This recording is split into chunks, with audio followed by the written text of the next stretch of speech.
नमस्कार। इस वक्त के बुलेटिन के साथ मैं हूं आशीष प्रमोद गोस्वामी। तो योगी मंत्रिमंडल में आज 7 नए मंत्रियों को शामिल कर लिया गया है।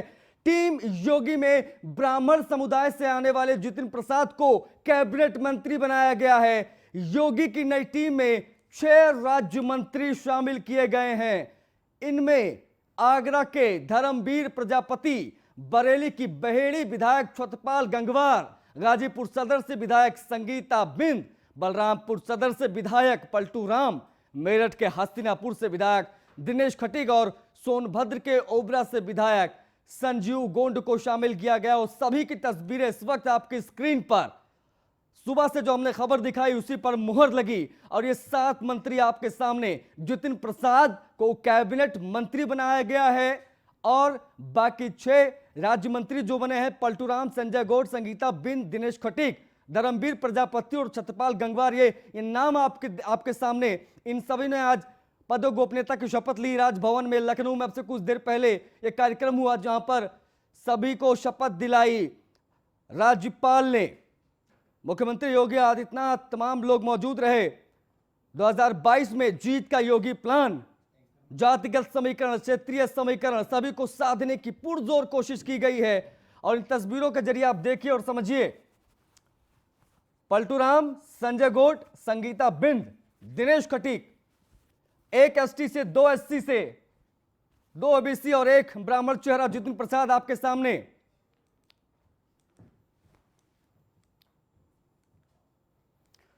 तो सीएम योगी ने नए मंत्रियों के चयन में जाति के समीकरण का पूरा ध्यान रखा है। नई टीम में ब्राह्मण समुदाय से आने वाले जितिन प्रसाद को कैबिनेट मंत्री बनाकर बड़ा संदेश देने की कोशिश की गई है। नए मंत्रियों में सबसे ज्यादा 3 ओबीसी समुदाय से आते हैं।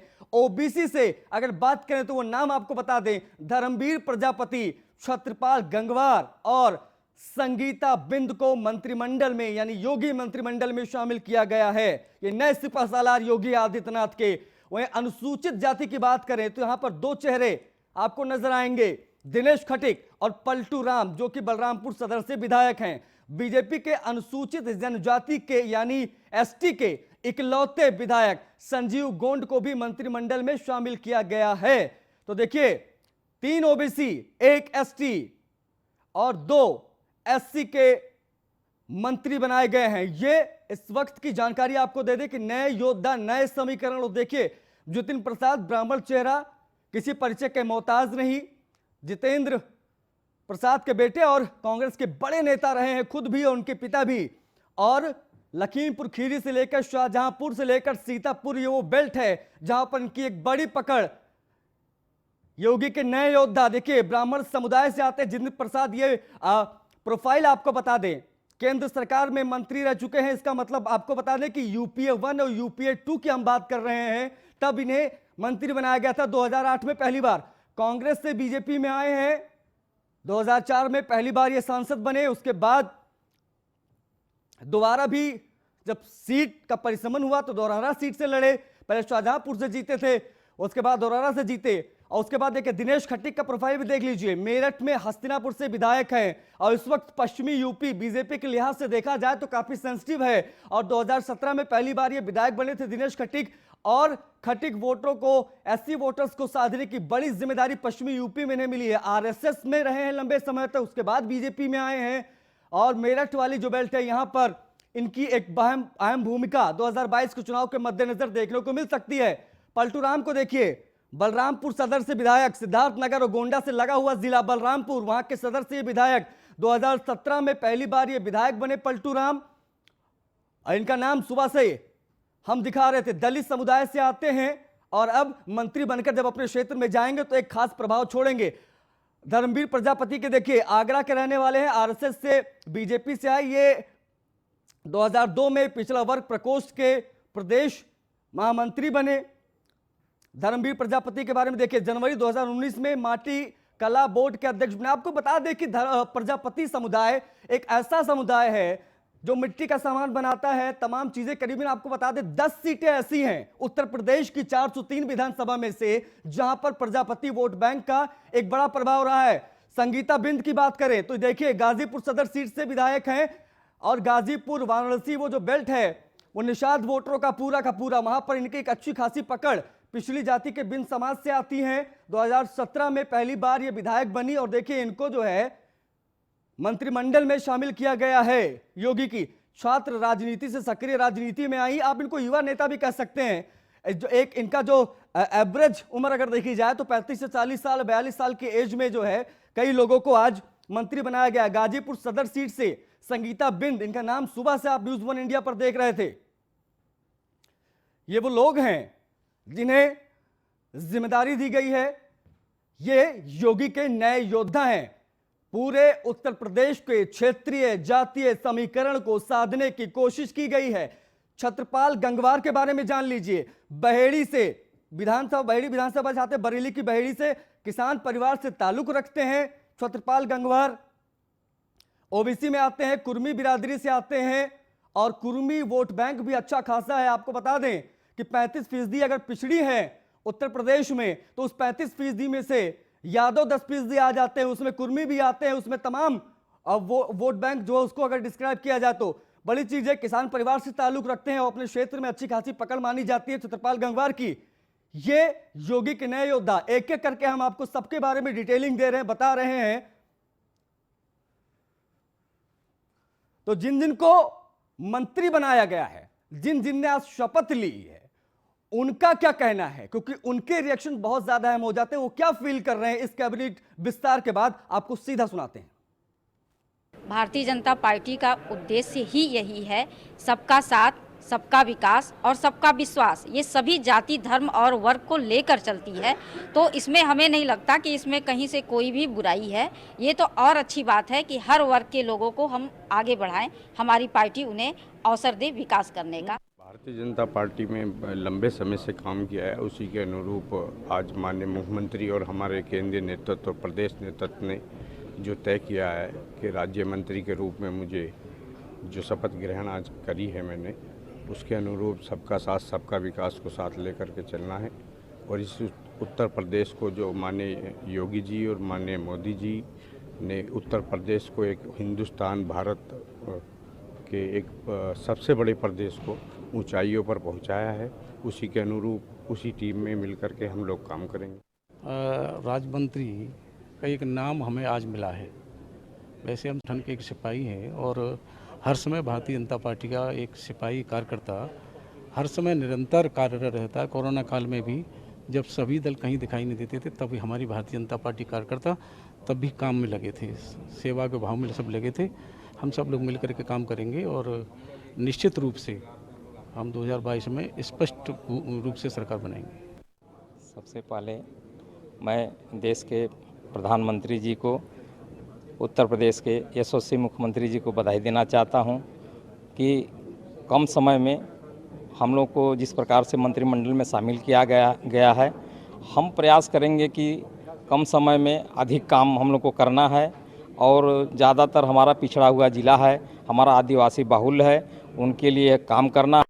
और हम प्रयास करेंगे कि अधिक से अधिक जो है कि जनता के विकास के लिए, प्रदेश के विकास के लिए हम आगे आकर के विकास करने का काम कराएंगे। बहुत अच्छा लग रहा है कि पार्टी नेतृत्व में मुझ जैसे एक साधारण कार्यकर्ता को मंत्री पद दे करके हमको बहुत सम्मान देने का काम किया है। हमारे क्षेत्रवासियों की तरफ से, पूरे उत्तर प्रदेश की जनता की तरफ से माननीय मुख्यमंत्री जी को, पार्टी नेतृत्व को बहुत बहुत हार्दिक बधाई और धन्यवाद देता हूँ। सर, विपक्ष कह रहा है ये खाना पूर्ति के लिए ये हुआ है और तो 3 ही 4 महीने बचे हैं। ये उनके लिए हो सकता है 3-4 महीने। भारतीय जनता पार्टी का कार्यकर्ता वो 24 घंटे हर चुनौतियों का सामना करने के लिए तैयार रहता है। और माननीय मुख्यमंत्री जी योगी जी, उनके मंत्रिमंडल के जितने भी सहयोगी हैं, सब लगातार जनता की भलाई के लिए काम कर रहे हैं। ये विपक्ष जो कह रहा है वो अपनी खींच मिटाने के लिए कह रहा है। बहुत अच्छा लग रहा है कि पार्टी नेतृत्व मुझ जैसे एक साधारण कार्यकर्ता को मंत्री पद दे करके हमको बहुत सम्मान। तो योगी सरकार के नए मंत्री एक साथ मुख्यमंत्री के ओएसडी अभिषेक कौशिक के साथ फोटो सेशन करते नजर आए। तस्वीर हम आपको एक्सक्लूसिवली इस वक्त दिखा रहे हैं। ये सभी चेहरे वो हैं जो मुख्यमंत्री के ओएसडी के साथ आपको अभिषेक के साथ बैठे नजर आ रहे हैं। ये वो लोग हैं जिन्होंने आज अब से कुछ देर पहले यानी 1 घंटे पहले शपथ ली है मंत्री पद की।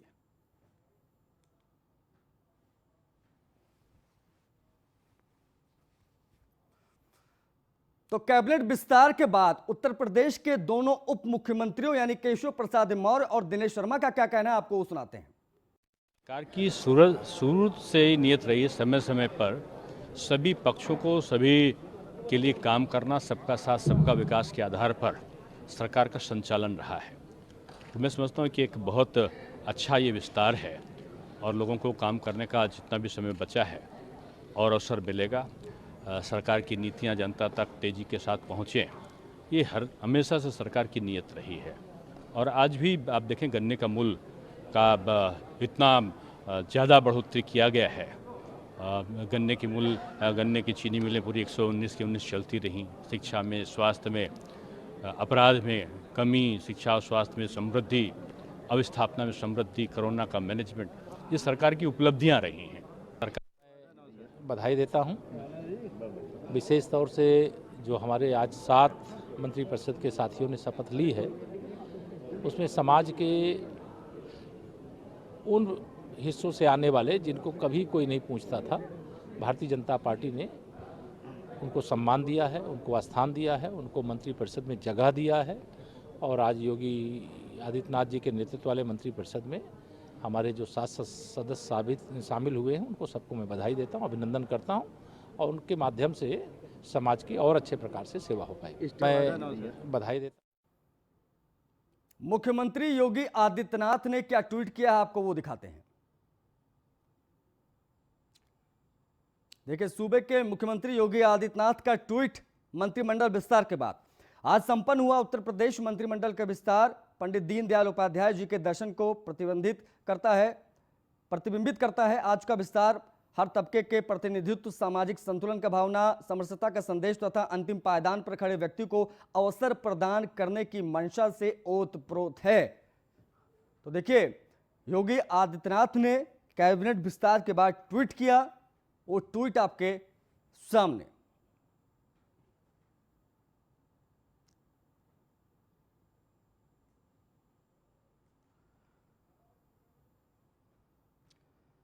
तो योगी मंत्रिमंडल का विस्तार हुआ। विस्तार के बाद उत्तर प्रदेश के मुख्यमंत्री योगी आदित्यनाथ ने ट्वीट किया और बताया कि सभी वर्गों को ध्यान में रखा गया है। अपने ट्वीट के माध्यम से उन्होंने पंडित दीनदयाल उपाध्याय का जिक्र किया। और ये देखिए, जितिन प्रसाद की तस्वीरें हम आपको दिखा रहे हैं। कैबिनेट मंत्री बने हैं और जब वो शपथ ले रहे थे उस दौरान उनकी ये तस्वीर।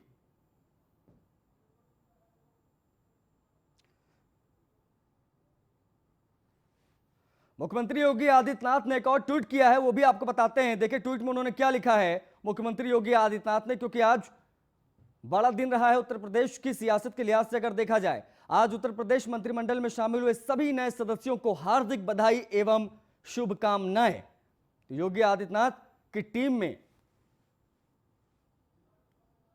ये शामिल हुए हैं।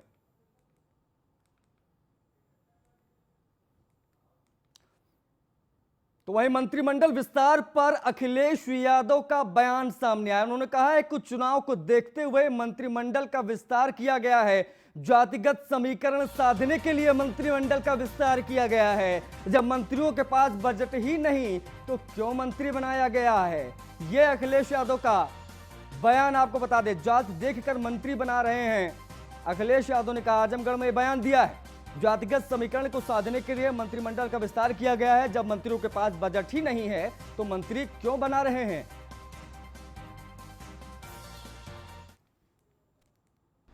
तो जब बजट ही नहीं है तो मंत्री क्यों बना रहे हो। जिस सरकार के पास, जिन मंत्रियों के पास बजट ही नहीं पहुंचेगा तो किस लिए मंत्री बना रहे हैं। केवल ये देख करके इस जाति के ये मंत्री हैं, इस जाति के ये मंत्री हैं, इस जाति के मंत्री बन गए। जाति के मंत्री बन जाने से लाभ नहीं होना है। जब तक जो उनकी मूल समस्याएं हैं, पिछड़े वर्ग के लोग चाहते हैं कि उनकी जाति जनगणना हो। क्या ये मंत्री बन जाने से जाति जनगणना हो जाएगी।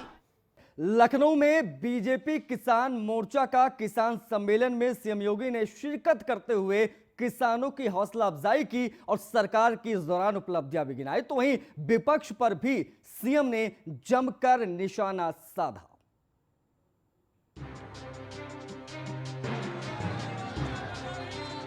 आगामी विधानसभा चुनाव को देखते हुए यूपी में बीजेपी पूरी दमखम के साथ तैयारियों में जुट गई है।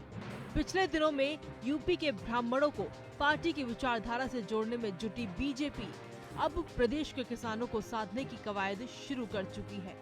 इसके लिए पार्टी की ओर से लखनऊ में एक बड़े किसान सम्मेलन का आयोजन किया जा रहा है, जिसकी जिम्मेदारी बीजेपी किसान मोर्चा को सौंपी गई। किसान सम्मेलन में जहां किसान नेता सरकार के कार्यकाल की उपलब्धियां गिना रहे हैं, तो वहीं सरकार भी किसानों की समस्याओं को दूर करने का दावा भी कर रही है। सम्मेलन में मुख्य अतिथि के रूप में शिरकत करते हुए सीएम योगी ने किसानों के हौसले को बढ़ाते हुए किसानों के लिए कई घोषणाएं भी की। साथ ही किसानों के मुद्दे को लेकर विपक्ष पर जमकर निशाना भी साधा। बहुजन समाजवादी पार्टी की सरकार में 21 चीनी मिलें बंद हुई थी। औने पौने दाम पर चीनी मिलों को बेच दिया था। 250-300 करोड़ रुपए की चीनी मिल को मात्र 25 करोड़ 30 करोड़ रुपए में औने पौने दाम पर बेचने का कार्य हुआ था। समाजवादी पार्टी की सरकार में 11 चीनी मिलें बंद हुई। हम लोगों ने चीनी मिलें बंद नहीं की, बंद चीनी मिलों को चलाने का कार्य किया। और भाइयों बहनों, सपा बसपा सरकार ने जिन चीनी मिलों को बेचने का कार्य किया था, उन चीनी मिलों को जो वापस आ सकती थी, उनको फिर से वहां पर एक नई चीनी मिल लगाई। और नई चीनी में चाहे वह पिपराइच की हो, मुंडेरवा की हो या फिर रमाला चीनी मिल हो, इन सभी चीनी मिलों पर हम लोगों ने नए संयंत्र लगा करके गन्ना किसानों के जीवन में आमूलचूल परिवर्तन लाने का कार्य किया था। 8 वर्षों का गन्ना मूल्य का बकाया था। किसान परेशान था, चीनी मिलें बंद हो रही थी, निराशा थी, हताशा थी, गन्ने का रकबा सिकुड़ता जा रहा था। मजबूती के साथ एक टीम वर्क के रूप में काम किया और उसका परिणाम क्या रहा? बंद चीनी मिलों को चलाने का कार्य किया। बंद चीनी मिलों को चलाने के साथ ही गन्ना मूल्य का भुगतान कराना प्रारंभ किया। इस दौरान किसान सम्मेलन को संबोधित करते हुए गन्ना मंत्री सुरेश राणा ने किसानों के लिए सरकार की योजनाओं की जानकारी देते हुए कहा कि बीजेपी ने हमेशा किसानों के लिए काम किया है। इस दौरान बीजेपी के प्रदेश अध्यक्ष स्वतंत्र देव सिंह, प्रदेश प्रभारी राधा मोहन सिंह, बीजेपी किसान मोर्चा के राष्ट्रीय अध्यक्ष सांसद राजकुमार चाहर, कृषि मंत्री सूर्य प्रताप शाही और गन्ना मंत्री सुरेश राणा भी मौजूद रहे। मैं अभिनंदन करना चाहता हूं इस शानदार, जानदार, ईमानदार मुख्यमंत्री का।